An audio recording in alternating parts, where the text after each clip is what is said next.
একটা জিনিস ভাবতে না অনেক বেশি ভালো লাগে। সেটা কি জানেন? মেহমান নাকি আল্লাহর রহমত। আর সেই আল্লাহর রহমত যদি প্রতিদিনই আমার বাসায় আসে, তো এর থেকে বড় রহমত আর কি হতে পারে বলেন? আমার ভীষণ ভালো লাগে। কারণ একটা দিনও মেহমান ছাড়া নাস্তা বলেন, তারপরে ওক্তে ভাত বলেন, একটা ওক্ত একটা দিনও কিন্তু আমি মেহমান ছাড়া কখনো খাই না। কখনো না। হয়তো আপনাদের সামনে ওইভাবে তুলে ধরা হয় না। তারপরেও তুলে ধরবো কি? হয়তো আ পাশে খালাবাড়ি আছে, খালা আছে, পাশে মামাতো বোন আছে, এই বোন আছে। এই আশপাশের যা আত্মীয় এগুলাই হচ্ছে মেহমান।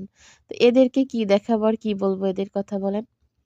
তো আসলে আমি মেহমানদের আমার ঘরোয়াভাবে যে নাস্তা ছিল, আমি তাই দিছি। হয়তো আপনারা বলতে পারেন যে মেহমান আসছে, এই সামান্য নাস্তা। আসলে এই সামান্য নাস্তাই কিন্তু আমার কাছে অনেক বেশি। কেন বললাম জানেন? কারণ আমি একটা মহিলা মানুষ। আমার ২ টা ছেলে নিয়ে আমি থাকি। আমার ছেলের বাবা কিন্তু